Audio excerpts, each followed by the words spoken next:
gente, tudo bom com vocês? Como vocês estão? Bem, eu vim aqui contar pra vocês, né, sobre as 2 gestações que eu perdi. Todo mundo pergunta se eu estou na minha 3ª gestação ou na minha 5ª gestação, porque às vezes eu falo que eu estou grávida pela 5ª vez e às vezes eu só falo que estou grávida pela 3ª vez. Às vezes eu falo que eu tô grávida pela 3ª vez pra não ter que dar explicação, né? Então acaba que, como eu posso explicar? A pessoa buga, né? A pessoa, ela não entende o que realmente aconteceu. Então hoje eu vim explicar pra vocês.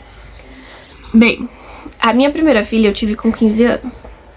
Eu tive ela em um relacionamento, coisa de adolescente, sabe? Foi uma rebeldia minha. Enfim, uma rebeldia minha, né? E eu acabei engravidando. Depois disso, eu e o pai dela não deu certo. E a gente se separou, sabe? Cada um pro seu lado. Então a gente brigava bastante.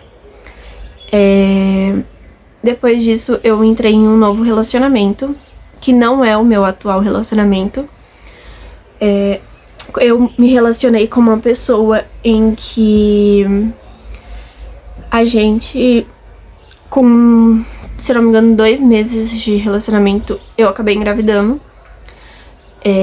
Foi onde eu acabei perdendo. Eu engravidei e descobri em dezembro. Descobri dia 24 de dezembro de 2019 que eu estava grávida pela 2ª vez. E quando foi no outro mês, eu acabei perdendo, né?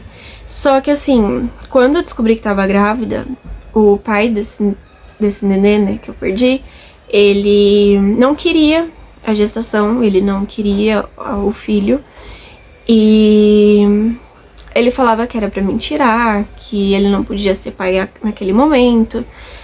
E eu falava pra ele que eu não ia tirar de jeito nenhum, porque eu sou completamente contra isso, né? Meu corpo, minhas regras, eu sou contra. Então eu falava que eu não ia tirar de jeito nenhum. E ainda falei pra ele, não me faça escolher entre o nenê ou você, porque você pode ter certeza que eu prefiro ficar com meu filho. Até então a gente não sabia o que era. E enfim, ele não queria que eu contasse pra ninguém também, né? Eu contei pra minha mãe, aí a minha mãe, ela pegou e ainda falou uma coisa assim que me deixou muito chateada. Aí nisso, gente, eu contei pra mãe dele. E aí eu passei o Natal, né, na casa dos parentes dele, sem falar nada pra ninguém. Eu agradeço até porque naquele tempo eu não estava enjoando ainda. Eu não tava tendo tanto enjoo. Então eu consegui esconder naquele dia, né? Enfim, aí passou o Natal. Na semana seguinte eu peguei e contei pra mãe dele. Aí eu fui pra lá no Ano Novo de novo. Passei o Ano Novo lá. Eu não passei nem Natal e nem Ano Novo com a minha mãe, com meus familiares. Passei lá. Então, quando foi, eu fui pra lá, tudo, me deram parabéns, essas coisas, porque a mãe dele gostou. A mãe dele ficou toda feliz, falava que ia ser uma menina, enfim, ficou toda contente. E aí, quando foi na 2ª semana de janeiro, eu briguei com o pai da minha filha mais velha. Eu acabei me estressando, briguei com o pai dela, briguei com a avó dela, passei muito nervoso aqui. E aí a mãe, né, dele pegou e me mandou mensagem perguntando o que tava acontecendo. E eu peguei e expliquei pra ela, e aí ela pegou e pediu pra mim arrumar as minhas coisas, que eu ia passar a semana na casa dela. E aí ele veio me buscar. E assim, eram 3 horas de distância e ele não tinha carro. Eu acho que hoje em dia também ainda não tem. Então a gente foi de ônibus, de trem, metrô.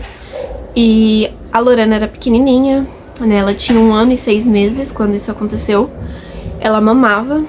E aí eu cheguei lá e eu comecei no dia seguinte, né, que eu cheguei lá, eu comecei a perder todos os sintomas, meus seios não estavam mais doloridos, meus enjoos não estavam mais, e eu tava sentindo bastante cólica. E eu comecei a ficar muito irritada mesmo. A mudança, assim, de humor foi muito... Só que eu tava se segurando, né? Eu tava meio ansiosa, e então... Aí eu peguei e marquei uma consulta com a minha psicóloga. E nisso, ele já tava aceitando que ele ia ser pai, tendo todo o cuidado que ele podia ter. Então eu mandei mensagem pra minha psicóloga e marquei com ela. Quando foi na quinta eu voltei, né? Eu fui na segunda, na quinta eu voltei pra casa, na sexta eu tive consulta com a psicóloga. Porém, na quinta eu estava sentindo já bastante cólica. E na sexta, foi dia 10, eu fui pro hospital. Eu fui pro hospital não. Na sexta eu fui pra consulta. E aí eu comecei a sentir muito mais dor do que eu tava sentindo antes. Eu não tava mais sentindo nenhum sintomas de gravidez. Não tava mais sentindo enjoo, não tava mais sentindo os seios dolorido, só cólica. Muita cólica e muita dor nas costas, né? Muita dor lombar. E aí acabou que quando eu cheguei da consulta da psicóloga, eu até desci um ponto antes do ônibus, porque eu comecei a passar muito mal de dor. Antes de eu ir, gente, um detalhe, lá na casa da minha ex-sogra e também antes de eu ir pra consulta da psicóloga, eu levei 2 sustos, onde o coração acelerou, sabe? Eu gelei da cabeça aos pés, passei muito mal com susto. Então, foram 2 sustos que eu levei, sem contar o estresse, o que aconteceu. E aí, quando cheguei em casa, fui no banheiro, né? Eu coloquei a Lorena debaixo do chuveiro e eu fui no banheiro. E eu vi que eu estava sangrando.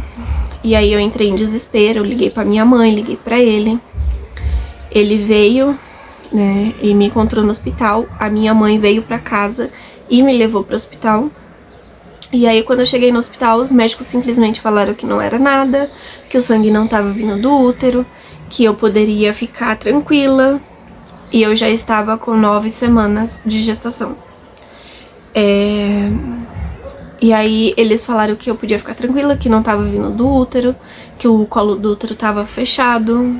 Enfim, vim pra casa. E aí no sábado, dia 11 de manhã, eu comecei a sangrar um pouco mais, eu tava muito branca. Eu já sou branca, né, gente? Eu tava mais branca do que esse cantinho da parede aqui que vocês estão vendo. Enfim, fiquei muito, muito pálida. Eu tava andando corcunda porque eu não estava aguentando andar. Eu tava sentindo muita dor. Eu fui tomar banho pra poder ir pro hospital, mas antes eu acabei usando o banheiro. E aí eu senti que ia descer alguma coisa. Eu levantei e fui tomar banho. Quando eu saí do banho, eu me vesti, eu simplesmente senti o embrião descendo, né, o feto descendo. Ali eu entrei em desespero, eu comecei a chorar. Eu me joguei literalmente nos braços dele, porque eu comecei a chorar, sentir dor. E aí a minha mãe veio, ela não deixou eu ver, então eu não vi exatamente, né? Mas acredito que já estava praticamente todo formado, porque no sábado eu completava 10 semanas. E aí a gente foi pro hospital de novo, pro mesmo hospital. Eu voltei pra casa com a mesma resposta. Tá tudo bem, o sangue não é do útero, o colo do útero tá fechado. Voltei pra casa com as mesmas respostas e só me pediram pra fazer um repouso. E aí minha mãe pegou, marcou consulta, marcou... Ai, gente, eu esqueci o nome. Ultrassom pra mim. E eu já tava com consulta agendada pra segunda-feira, pra mim poder ir no pré-natal. Então, eu fui no pré-natal, eu sangrei na sexta, no sábado, no domingo, na segunda, até quinta eu tava sangrando. Então foram, deixa eu ver, sexta, sábado, domingo, segunda, terça, quarta, quinta, foram 6 dias sangrando, 6 dias de angústia, né, até eu fazer o ultrassom e confirmar que eu tinha perdido. E nesses 6 dias foram 6 vezes no hospital. E sempre ouvindo a mesma coisa. Mentira. Foram 5 vezes no hospital, até que eu, com o ultrassom na mão, fui em outro hospital. E aí a médica pegou e falou, você realmente perdeu. Então, foi assim que eu perdi o primeiro bebê. Até hoje eu não sei se realmente foi estresse, susto, o que foi que aconteceu. Se foi um descolamento de placenta que eu não investiguei antes, né? Ou de placenta não, um descolamento ovular que eu não investiguei antes. Porque como a minha sogra não queria que eu fizesse ultrassom antes das 12 semanas, então eu acabei não fazendo, né? Eu acabei deixando passar. E aí a segunda vez que eu engravidei, a terceira vez que eu engravidei no caso, e eu perdi, foi no mesmo ano, em 2020, só que foi em novembro, né? Então eu perdi um em janeiro e um em novembro, 11 meses depois, né?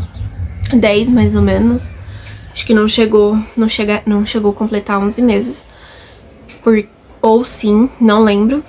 Mas enfim, essa segunda vez que eu perdi foi mais tranquilo, assim, em relação às dores, né? Eu descobri que tava grávida dia 5 de novembro. E quando foi dia 10 de novembro, eu perdi.